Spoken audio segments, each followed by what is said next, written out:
Raja Pedang, Jilid 3, Episode 4, karya Asmaraman S. Ho Ping Ho. Ayah masih dapat menceritakan hal ini. Biarpun amat sukar dia bicara. Xian Hua menghapus air matanya yang bercucuran deras ketika ia bicara tentang ayahnya. Menurut ayah, malam itu ayah terkejut dan terbangun dari tidur karena suara keras pada jendela.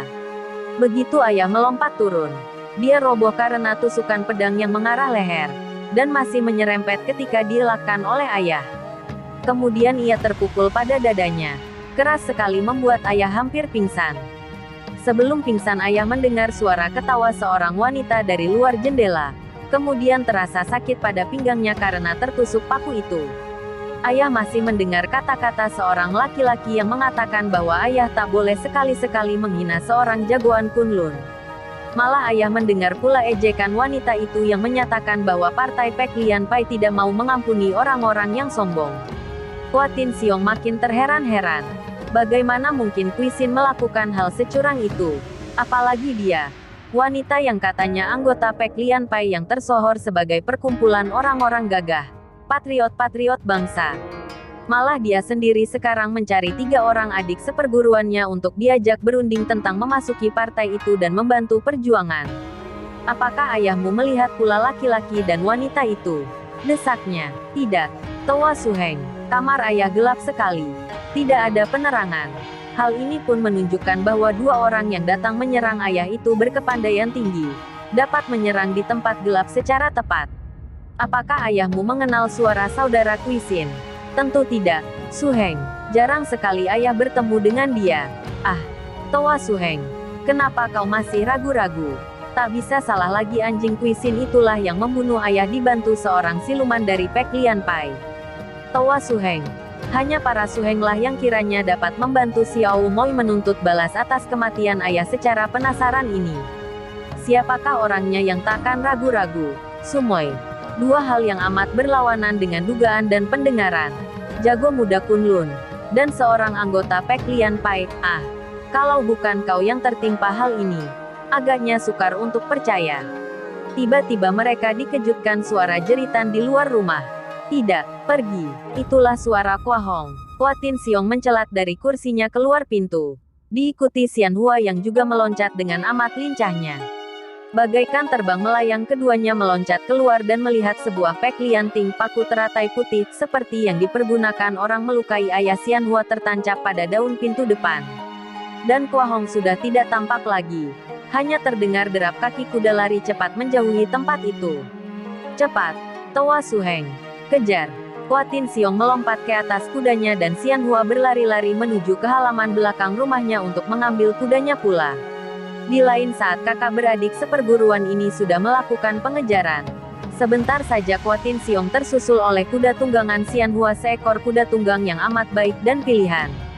2 orang pendekar ini adalah jago tertua dan termuda dari Hoa San Sieng. Selain ilmu silat mereka yang tinggi, juga dalam hal menunggang kuda mereka adalah ahli-ahli yang jarang bandingannya. Apalagi Xian Hua yang memang sejak kecilnya diajak merantau ayahnya dan semenjak kecilnya gadis ini sudah suka sekali menunggang kuda.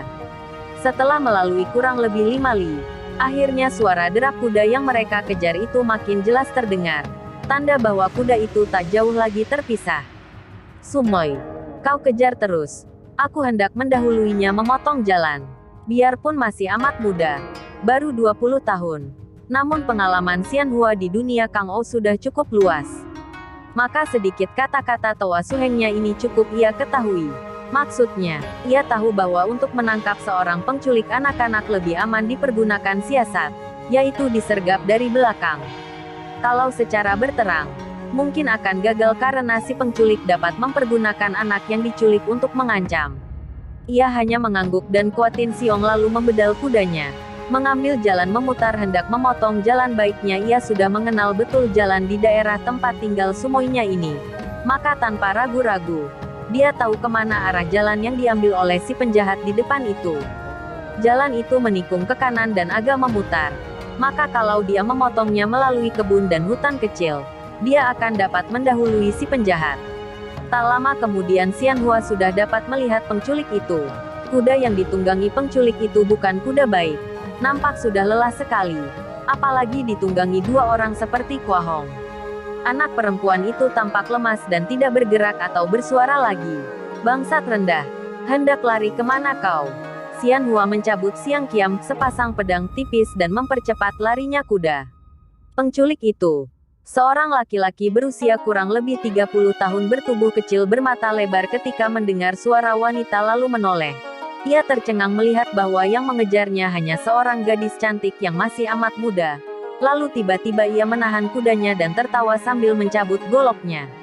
"Ah, kiranya ada nona manis ingin main-main dengan aku," katanya dengan senyum mengejek. Suaranya menunjukkan bahwa dia seorang dari utara. Dengan gerakan yang gesit sekali orang itu meloncat turun dari kuda setelah menurunkan Kua Hong yang dia gulingkan ke atas tanah. Gadis cilik itu agaknya tertotok jalan darahnya. Lemas seperti orang pingsan. Dengan tenang orang itu lalu berdiri menghadang Xian Hua yang datang membalapkan kudanya. "Penculik hina, hari ini pedang nonamu akan mengantar nyawamu ke neraka." Xian Hua berseru dan tiba-tiba tubuhnya melayang meninggalkan punggung kudanya yang masih berlari. Bagaikan seekor burung walet, nona ini sudah menggerakkan pedangnya dan langsung menyerang penculik itu dengan gerakan sepasang pedang yang menyambar-nyambar. Hebat benar sepak terjang Nona Liem Xian Hua yang berjuluk Kiam Eng Chu, bayangan pedang ini, dan tidak mengecewakan ia berjuluk demikian karena betul-betul sepasang pedangnya merupakan segunduk sinar yang menutupi tubuhnya ketika ia melompat sambil menyerang.